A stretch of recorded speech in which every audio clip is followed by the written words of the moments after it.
All right, folks, welcome to On This Hill. Here's our podcast from Church on the Hill. Pastor Bruce and myself. We are well into the new year. We're pretty well into the new year, not very far. Yeah. Yeah, I can't help but, as pastors, there's so much else that happens, but, it's no secret that a lot of our life does focus around a Sunday and what might happen on a Sunday, because that's where everyone comes together. And so you start thinking of years, not just as, seasons, but as 52 Sundays. Yeah, 52 pieces. Yeah, and you kind of like, okay, one down, here's the next one, and then the next one, and then like, where is this going? How do if I have 52 chances for everyone to be together, how do we move, ourselves into that place of worship, into devotion, into, depth of the word, 52 steps at a time. Right. It feels a little more, I guess, bite-sized for me when I think of it that way. Yeah, it's not as overwhelming, and it's true. I mean, that's how we operate, right? Our days unfold one at a time. Yeah, but there's also the ones that are behind us, so you look back like, okay, we had, 52 weeks this last year, and, we've had a fair amount of conversation about this, like if you're a parent, when they're little, having prayers with a parent this last week who was very overwhelmed, which is completely understandable. They're overwhelmed by the needs of their kids, and you're just in the trenches.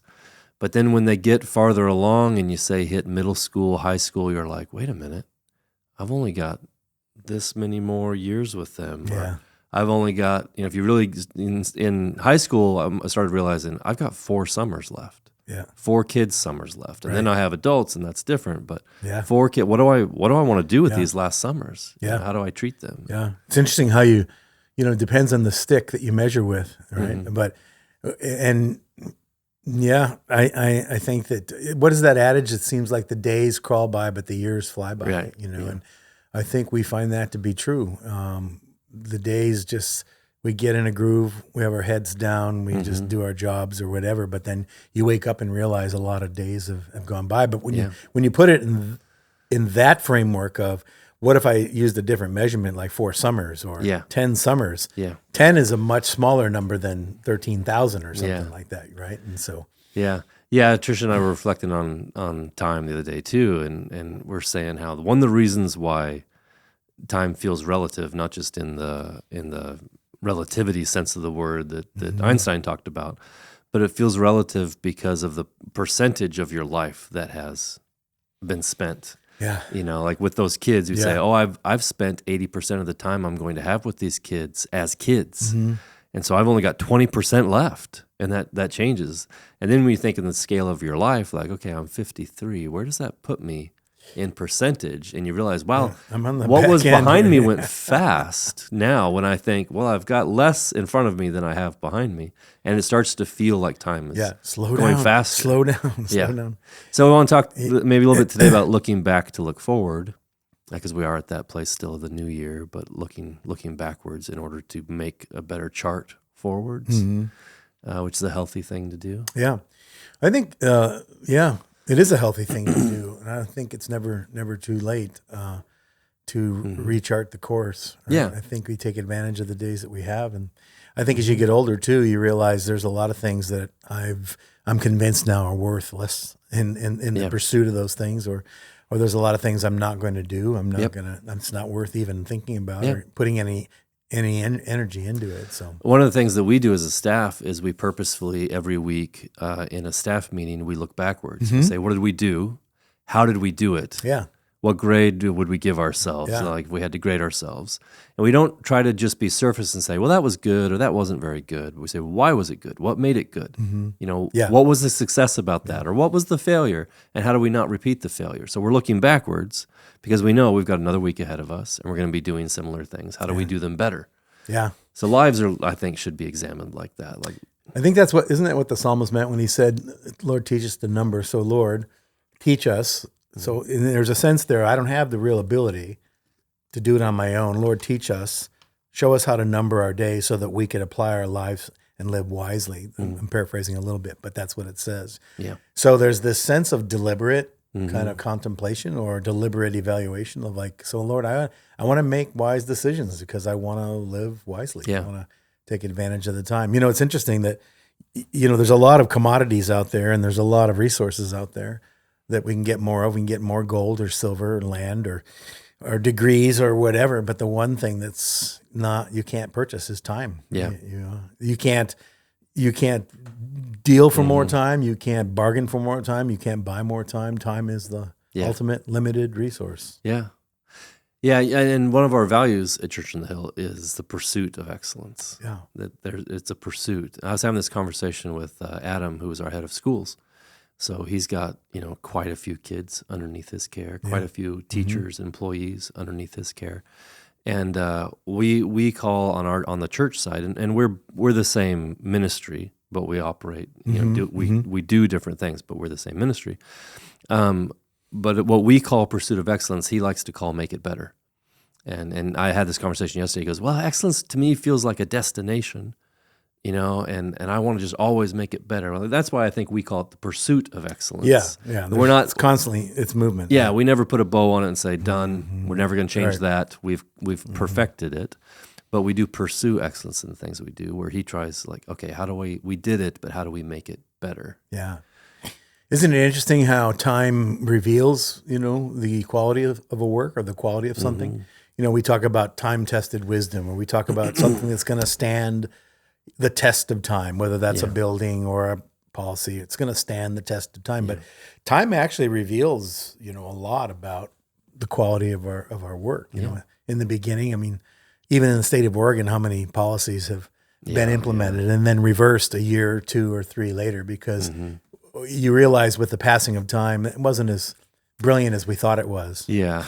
And that kind of describes our youth, right? When we were younger, we just thought, we were smarter than our fathers or smarter than, most people. And then you realize, actually, I wasn't as smart as I thought I was. I think when you're a youth too, it's just hard to project into the future. Yeah. You just can't imagine being older or needing something that lasts. And so you think work can just be good enough. Well, that's good enough. Yeah. My old man came out here and ragged at me about how I stacked this wood, but it's good enough. Yeah. And that old man, though, knows, actually, that's not good enough. I need something that will last. I want you to think of the projects that you do, not in terms of how quickly can I get this done to move on to the next thing. They saw something. But how well can I do this so that it lasts into the future? And that kid's not going to think about the future because they're not wired that way yet. And they haven't been there, right? It's hard to describe a destination to somebody that has never seen it or been there. So in looking back to look forward, there's a few verses here maybe we can look at, pay attention to. Psalm 77 says, I will remember the deeds of the Lord. Yes, I'll remember your miracles of long ago. I will consider all your works and meditate on all your mighty deeds. I think one of the things that's valuable about looking backwards isn't just to what we've discussed, we maybe debrief or make better or pursue excellence in our own life, but to see the wisdom of God, the miracles of God, the excellence of God, and how his faithfulness has been there. And when I go backwards and think about all the times now in my life that I'm a little bit older, I remember how worried I was at 20, about I'm going to get married. What can I be all enough? The big decisions. Or at 23 when we went off to missions, will he provide? Is this going to happen? Or at 30 when we had our first kids, how's it going to work? And now I can look backwards and see, you have been faithful through all generations. Yeah. And so I can have a more peaceful view of the future because I can remember how good he's been in the past. So we sing a song a lot lately, why would he change now? He won't. Yeah. You think about that idea, the unchanging character of God and how powerful that is in the sense of providing some measure of stability for our lives, because we live in a world that's constantly changing because we're mortals. So politics changes things.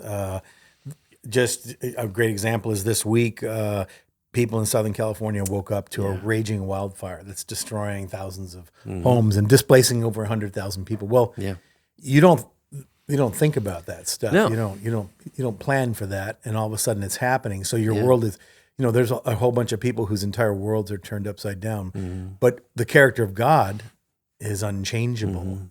And that creates a sense of security because it's predictable, right?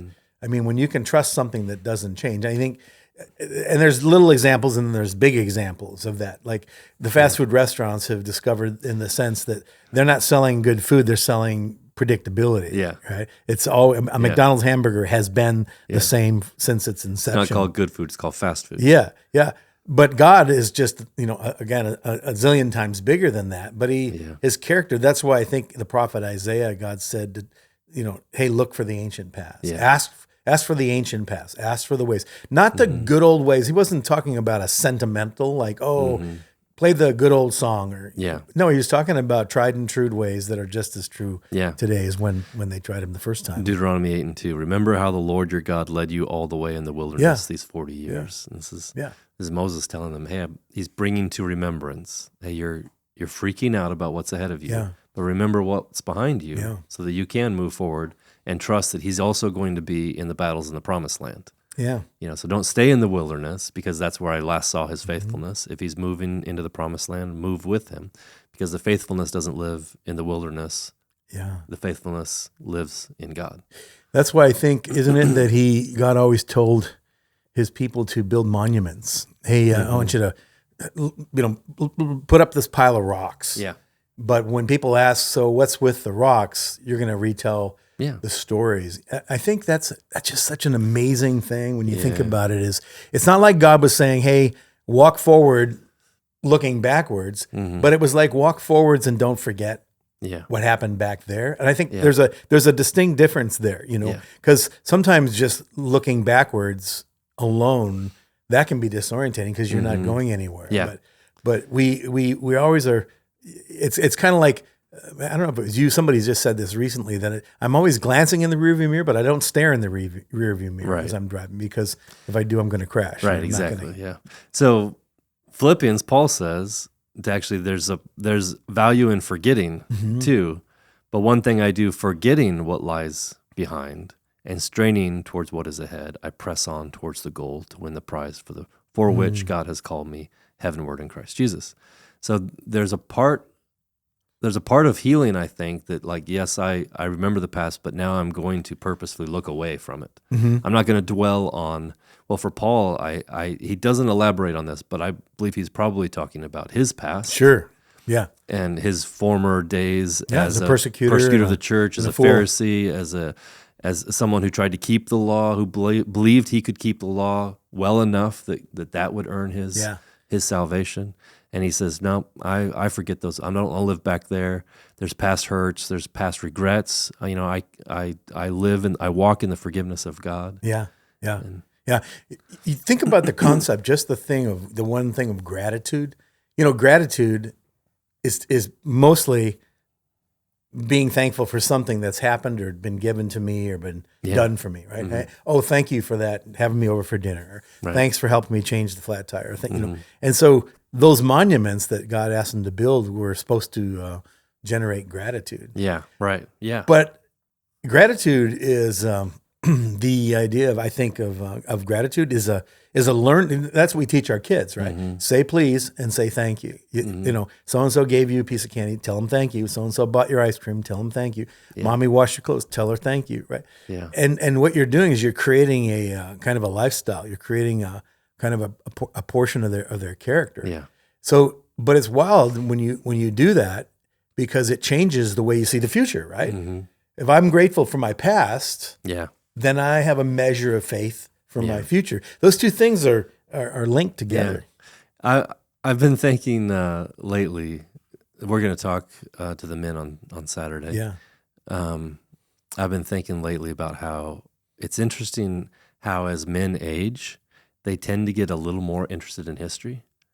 Sometimes their own history, sometimes, they'll suddenly they're on, I don't even know the websites, but Ancestor.com or something like that. Yeah. And they're trying to figure out, well, who was Grandpa really? Yeah. Was he a horse thief or was he a pastor? Yeah. And where did our people come from?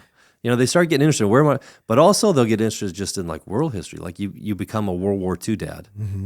There's something digging into history. And I think there's something about that is men realizing their own mortality and looking at how did other men face this and how did other men move forward how did they like World War II was okay. We can look at that as a time of great sacrifice of people who said, I'm going to love my country. I'm going to love my family by going and doing this terrible, hard thing and possibly, laying my life down.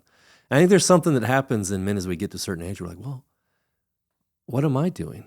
Or what have I done? Will there be any books written about my generation? Not even maybe about me, but like, are we fulfilling the mandate that our fathers gave us when they sacrificed to give me the life that I have? And I think it's a valuable pursuit. I'd love to see men really dig into that and think like, what have I done with what has been given to me by the past? Now, on my desk right now at the church is a couple of old pictures from Church on the Hill.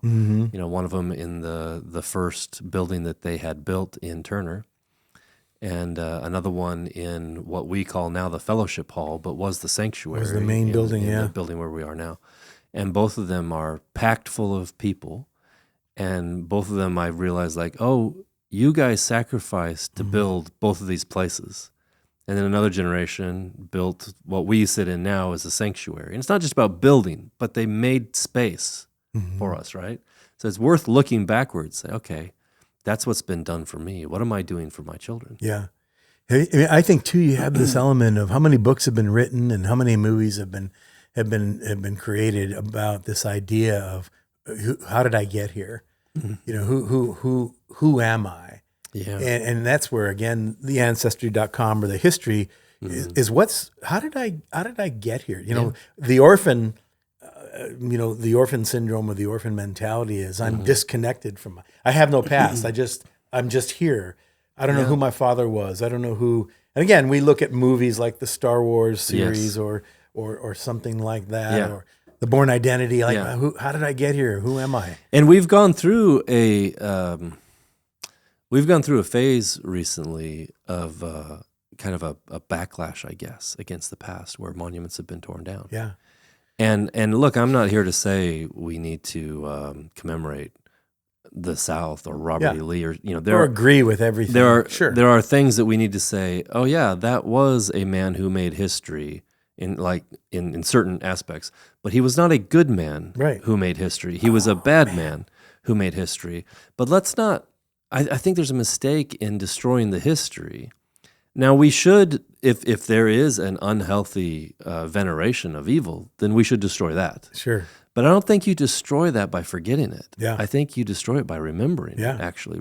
We say, remember the Alamo. Yeah. Like, never 9/11, never forget, we say. Yeah. We continually repeat the story of World War II for a reason. It's like, we never want to let this happen again. Never allow again a man or a nation to vilify a people group like the Jews and try to destroy them. We will not go back there, so we remember it so that we don't go back there. Isn't it interesting that because what happens when you destroy past things and leave them blank, so to speak, or try to correct them, you destroy the reference points. Right. I have a lot of things in my background that I'm not proud of, and I'd never want to do again. Yeah. But I never want to forget them, because they're reference points. Yeah. Bad decisions with money, bad decisions with relationships, bad decisions with my words. Now, but I don't want them to control me anymore either. Yeah. So in a sense, I want to forget what's behind and I want to look towards what's ahead. But it's like walking, on a hike in a wilderness. I want to get to my destination, and I don't want to wander in the wilderness, but I don't want to forget. Hey, I look back and go, okay, that's that trail I was on, and I've made progress. I'm closer to that point that's gonna bring me back to the car, bring me back home, right? And so, and it's interesting that both people with good intentions. For example, who want to tear down monuments that, they were racist or they were this or that. Yeah. And so we want to correct it all. I guess that's a good intention. But people with bad intentions want to destroy history too. Yeah. Oh, yeah. We want to deny the Holocaust ever happened. Yeah. We want to rewrite the history according to our modern context. And that's not helpful to anybody. That actually plays right into, I think, a destructive pattern. What is that adage, that political adage? Those that forget history are destined to repeat it. So it plays into that destructive or that unhealthy pattern of living. we haven't talked about this as a topic of conversation, so we don't have to talk about it if you'd rather not to. We can even edit it. But you just went back to Chicago, Yeah. to bury Yeah. your Yeah. brother. My brother passed away. Yeah. So you were, it wasn't a planned trip. I'm going to go back and remember. Yeah. Just kind Chicago, of visit a bunch of old friends. Yeah. But you were kind of forced back into it through circumstance of your brother passing away. Like, what's that like to go back? How many years since you lived in Chicago? Yeah. I'm 40 plus years. Yeah. What's that like to go back and see all of that again? A total bag of mixed emotions. On one hand, it was good to see. Again, I haven't lived there for 40 years, and I honestly haven't visited there a lot, maybe half a dozen times.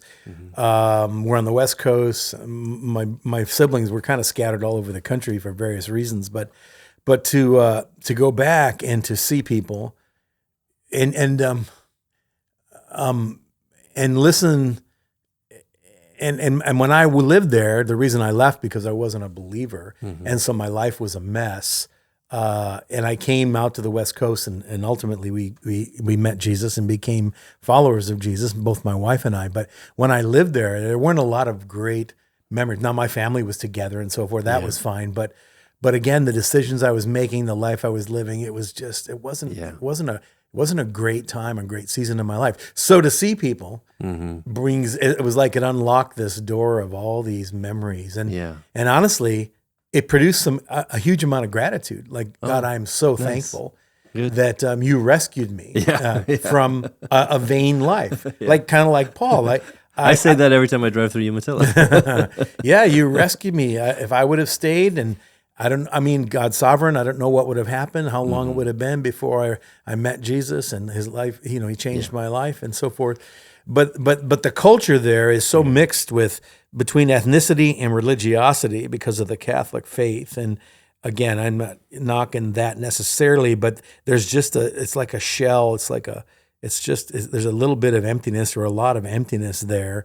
And I remember what that was like. I just so vividly remember kind of believing in God, but not knowing who he was, not knowing how I could find him, not knowing who I was to him, just basically ignorant of God. So I knew there was a God, but I was ignorant of God. And now looking at it from 40 years of ministry and so forth, it was like, I'm grateful that I can't change my past, but I'm grateful. It is interesting how there are parts about our past that are, just God in your sovereignty.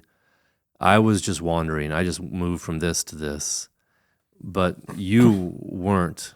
Like you were there in all those places. And then once God came into your life, came into my life, now I'm not wandering. I'm following a shepherd. Sure. I'm being directed by, and I can see him in both those parts of my life. Parts where I was maybe wandering and not deliberate in my faith, and then another time when now he is Lord, and I'm going to follow him, and asking the question of where are you, Lord? Like how do I stay on this path with you? Yeah, that passage in Psalm 23. We always kind of put it in the context of a little kid, but he leads us in paths of righteousness for his name's sake. So that idea that the God of the universe leads my life, and interesting, in paths of righteousness. So it's not a static thing. It's a day. So if the paths of my days are whatever, 60 years, 70 years, 80 years, 90 years, whatever, he leads me. I had this opportunity to follow the Lord of the universe. What an amazing thing. It's tricky doing memorial services or funerals for family. I've done it a few times, and it's it's really like a dissonant feeling because on one hand, and it's funny because in my particular family, everybody was like, "Oh, pastor's here." Yes. Well, you're the pastor. Why don't you do this or you plan it? Which I was happy to do, but at the same time, there's this weird. But this is my brother, and there's all these memories, and there's history and so forth. People knew me as one thing, and and now you're doing what? So is that funny? A few years back, I've done a few family memorial services, including my dad's. But a few years back, I did one for an aunt on my dad's side. Virginia was her name. So isn't that a great old lady named Virginia? Yeah, Virginia. Her last name had married, so she was at Treadwell, but she became Virginia Worthy. It's also kind of a fun name, right? Yeah. And she was the oldest of 6, and all the younger 5 were boys. and from Oklahoma, from the mines in Oklahoma, all the way, following kind of the Grapes of Wrath style, all the way to the West Coast, looking following for the work. Kids working alongside them in the fields.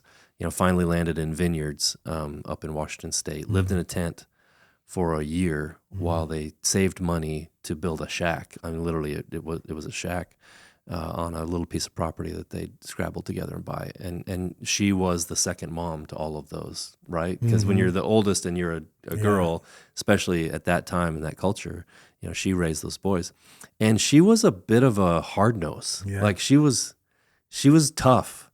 And I remember thinking, like, man, how do I do this? What do I say about Aunt Virginia? And she was a good, old Baptist lady. Yeah. But everyone was scared of her. Yeah. Like, everyone was scared of her. And so I remember standing up there and like looking at all my cousins, and it's a pretty big family when you have 6 on one side, and all those cousins stuff, and saying like, how many of you have been spanked by Aunt Virginia to open? And like a bunch of hands went up. I'm like, all right, okay. So we've all taken a whooping from Aunt Virginia. That means I think anyone who's taken a whooping from someone has the right to tell the truth about them at their funeral. Agreed? And everyone's like, yeah. And then we could say like the good and the bad. Like, hey, what was great about Aunt Virginia? What was valuable about her life? Like, well, you knew that she loved you. Yeah. Sometimes you weren't 100% sure if she got the willow switch out, but you were pretty sure, you knew that she loved you. But it can be a challenge to walk through that with family members. Isn't it interesting, though, that the reaction you could have to an Aunt Virginia? Because I saw a very similar thing. My brother was 6 years older than me, 75. Yeah. And he wasn't a warm, fuzzy personality. He was kind of black and white and firstborn, alpha male, so he was kind of rough around the edges. And so many guys stood up at this service and testified to that effect. Like, yeah, he was what was the word they used? Not a rascal, but he was a character, you knew what they were talking about. Yeah. And he was a supervisor of a large construction firm. So he ran crews, and a lot of those guys were at this funeral. Yeah. He was something else, or he was kind of tough on us, but he loved us, he cared about us. So there's crazy to think about if you really look back without anger and bitterness, because you could look back at that and go, well, she spanked me, or he was a tough character, and I don't want anything to do with him anymore. And we see that, right? We look back at our past, and our reaction is anger. Yeah.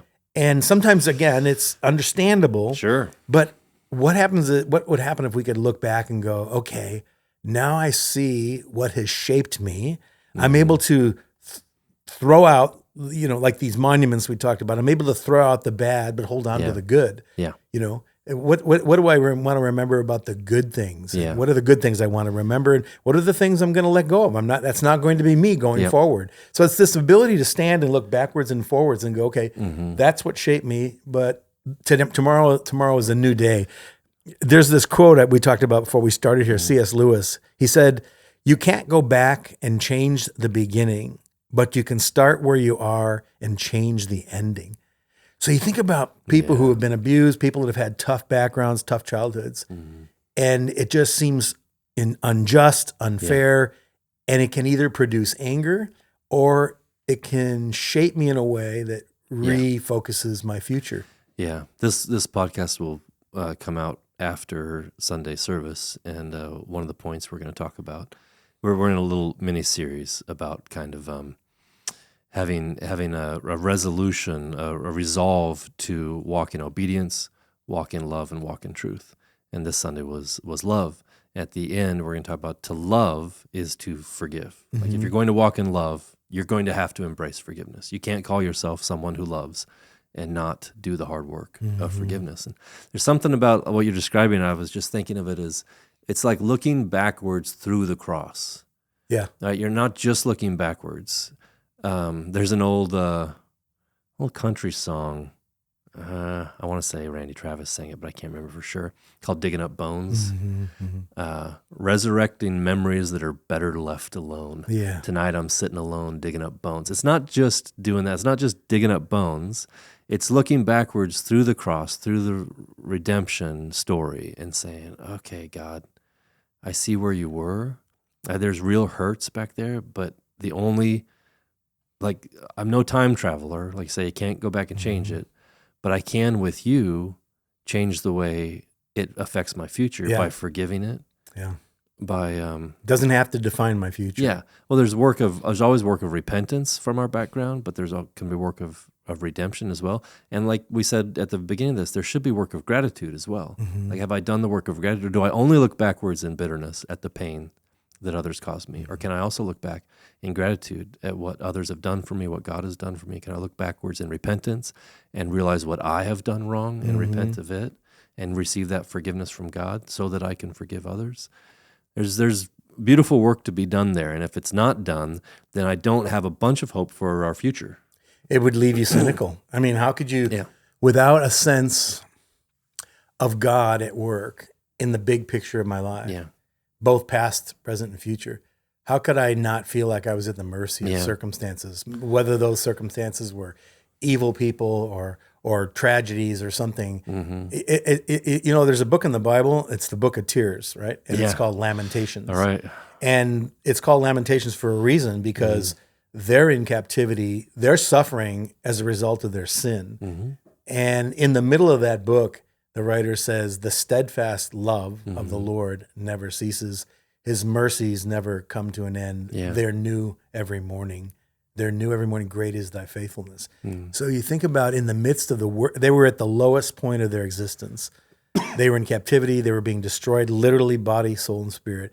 And the writer says, hey, the steadfast love of the Lord, past, present, and future, never runs out, never ceases. Yeah, we're titling this podcast "Looking Back to Look Forward," and I think that's a great place to end right there, and maybe challenge people that are listening or watching.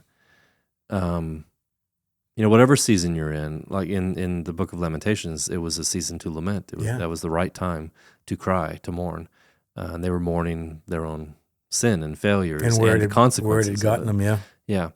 And maybe you're in one of those times. Maybe you're in a time of joy, but still, if it's a valuable thing to go backwards, not like the old country song, just to resurrect, bad memories, but to go backwards in light of the redemption of Jesus and say, have I done all of the hard work of really repentance and maybe restitution? Like, is there anyone I need to go backwards and have a conversation with and say, hey, I was wrong when I did that. And I know it was 20 years ago, but I remember it. So you might remember it too. Will you forgive me for what I did there? Isn't that amazing that you can go backwards, like in the scenario you just described? Yeah. Armed with the knowledge of Christ and the experience of a new life. So now I'm going backwards to my past that used to enslave me and make me bitter, and I've got a whole new perspective. Yeah. But other people can go backwards and not have changed a bit. Like Proverbs says, as a dog returns to its vomit, so a fool returns to his folly. Yeah. So some people go backwards. Oh, I found my original girlfriend on Facebook, and I'm going to go back and live this fantasy, this romantic fantasy. Yeah. But they haven't changed. And so they repeat the same things over and over. It's like, oh, yeah, that's just so good. Yeah. Man, Pastor Jimmy, we'll close, but Pastor Jimmy in time prayer the other day, he was just repenting of an unhealthy reminiscence and wanting to repurchase things that he'd had at one time. And there's just he was just kind of repenting of it. And I was just listening to his prayer and thinking, oh no, he's convicting me. There are things that I think I can recapture, whatever. I wish I had that truck again that I had in high I wish I had that high school bod. Yeah, whatever. Yeah, I wish I had that girlfriend. I wish but there's also this going backwards for healing to, will you forgive me? Or I need to go forgive that guy. And maybe they're not even asking for it, but if I don't forgive them, this is going to destroy me. I'm going to bring resurrection life where there was death. Yeah. All right, folks. Well, man, I hope this has been of use to you. It has been to me. Bruce, thanks for sharing about your brother. And the whole year, I mean, every year is kind of an interesting thing. New Year for me it is kind of a book, if you will, a chapter that closes. 2024 is in the books, we say. Yeah. And that chapter is over. And I want to look back. It had 365 days full of all kinds of experiences. Some were wonderful and some were tragic. And they all had this, if I allow it, they all have this power to shape my life, depending on what I do. But here we are, 2025. Everyone listening to this, we have the same number of days. We have the same God, the same mercy and grace that's new every morning, and He offers to walk with us through it. So don't go alone. Don't go alone. All right, folks. We love you. We'd love to see you on Sunday. That's where the real stuff happens. Yeah. If you could use some prayer or care, call us up at the office, Church on the Hill. We would love to have that conversation with you. Yeah. All right. Bye. Have a good week.